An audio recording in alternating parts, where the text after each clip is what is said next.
Hey guys, Kevin Cage back with another daily cryptocurrency update. Welcome to the channel. Like and subscribe if you like what you've seen. Let's get right into the information today. One take uncut, guys. I know I enjoyed my weekend, got some things done, and had a good time. So now I just want to get back to the news. Been following up and reading a lot. So I just wanted to get a video out with some information. So this is a really cool article shared last week that I saw. I did take a snippet, and I wanted to show the parallels between this and cryptocurrency, the rise of digital assets compared to the dot-com bubble. So right here. When the internet bubble burst, many of today's companies saw their stocks crash roughly 85%, similar to today when we are 90, 95, 97% corrections. And that is what we've actually seen. Some of them were 90% plus. Yet they survived, and only in the best was yet to come. Amazon and Google went on to dominate the world. Now again, guys, I'm not saying everything is Amazon, Google, Facebook, you name it. Some are the Napsters, and some will die and disintegrate. Some might only see a few years of success until another competitor comes. But the chances are, it's very difficult for anyone to compete with Ripple and the implementation of this whole XRP ecosystem because they've had a 7-year head start and billions of dollars to work with. All right, the flywheel has been set. So now the same will happen in cryptocurrency. The 10% of projects that make it through the bloodbath will turn into the Amazon, Google, and Facebook of tomorrow, and likely even the JP Morgan and Goldman Sachs as well.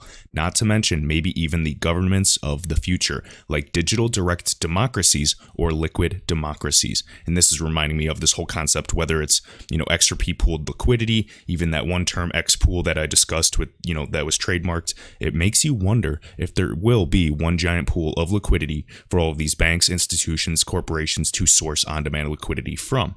All right, right here. Innovation is hard work. You are literally trying to create something that does not exist. And I agree. They're innovating, they are creating, they're not consuming, and they're trying to will this into existence. And I don't think they could do a better job. They're doing a great job.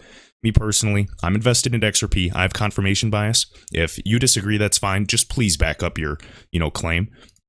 But all right, now I want to show this, just a few more here. So Great Gatsby has some really cool tweets, this one, and then regarding news. So right here, everyone needs a reality check. Patience, reality check to those shouting, reality check, I'm trying to understand the grammar here, but basically just a reality check for people saying XRP is going to explode tomorrow, and also a reality check for people who were not here in early 2017. Yes, the price went from half a penny to over $3 in 8 months. That's today's equivalent of roughly XRP at 20 cents to $112. Patience is key. And absolutely anything can happen, guys. And once the volume starts kicking in, I know we've been saying this for months, but we're not seeing the actual volume. We're not seeing high prices being moved. We need higher value transferred on the ledger, and the groundwork is still being laid. So I'm bullish each and every day, don't get me wrong. And the longer that I'm seeing the sideways trend and downward trend, the more bullish I am in believing that we will see incremental huge jumps, because it's going to attract not only more corporations and institutions to stockpile the asset because it's going to appreciate rather than holding a basket of other currencies in these pre-funded accounts, which is expensive within itself.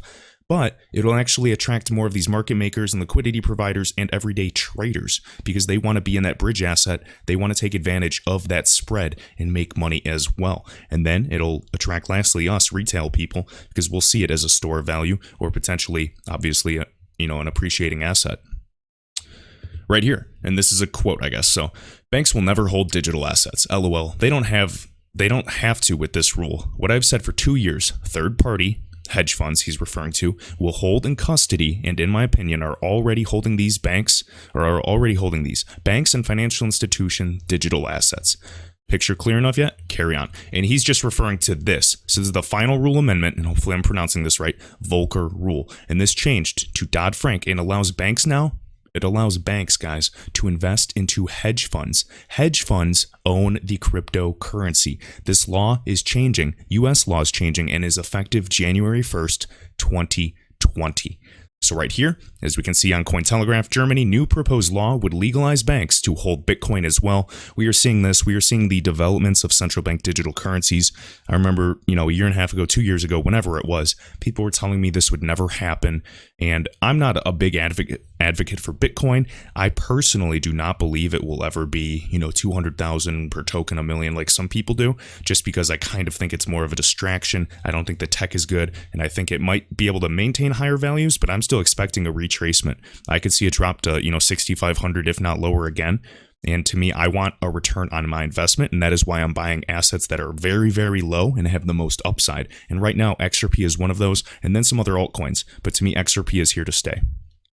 All right, and then lastly, I wanted to just draw my attention to this. I'm keeping an eye on this, of course, coinfairvalue.com, and I'm looking at all these other assets. Now, the fair value of Bitcoin is just under $6,000, whereas today it is hovering at almost $7,300. So it makes me wonder, will we see a retracement? Per the TA that I have been watching, we could expect downside, and if it does break, you could expect anywhere from 5,000 to 6,500 Bitcoin. Now, would that drag XRP down? Yeah, I'd expect it to, and it would be below 20 cents. I just do not know how long before a bounce. And of course, the fair value today, we're at almost 21, 22 cents. But right now, XRP's valuation has only been going up compared to other projects. We are at $1.45 roughly. So if we ever did see that bounce in that correction, this gap is pretty substantial. Whereas, Bitcoin's is a little tied closer together. Same with Ethereum. It does make you wonder. And I want to purchase devalued assets. All right. Everything comes with risk. Do not overinvest with anything. I want you guys to do your own research. But if you've never invested in any digital assets, I personally do not think it's a bad idea to throw $20 into XRP on Coinbase or Binance, whatever platform you use and you believe it's secure, and just hold it. Because again, I think, I encourage people, I have my friends, family, everybody that have bought digital assets, and they're holding it, and they're just getting used to the concept because they don't understand how to buy a cryptocurrency. And nowadays, everything's being tokenized, everything's digital. It is easier than ever. And, coin fair value is updated. Look at this. Market data is refreshed every 10 minutes, and then the fundamental data is refreshed every single hour. So again, let's just keep an eye on this site. Am I saying it's just going to go to this overnight? No, anything is possible. Nobody knows. Don't let that fool you. But we could expect a massive retracement. But with this bear market, nobody knows. With that, guys, let me know if you have any questions. Essentially, I just wanted to emphasize that banks are holding, Bitcoin, cryptocurrency assets, and now banks can actually, whereas hedge funds and all of them can really invest into the actual assets as well. So I'm expecting more and more products. I know that Brad Kimes has been covering, all the sologenic things going on around the XRP ledger. It is exciting times for sure. We are seeing the development, but like you, I'm impatient. I'm waiting for price movement. I either want us to go very, very low so I can buy a lot, or finally get this party going because it's been a long time. So with that, guys, I will see you in the next video.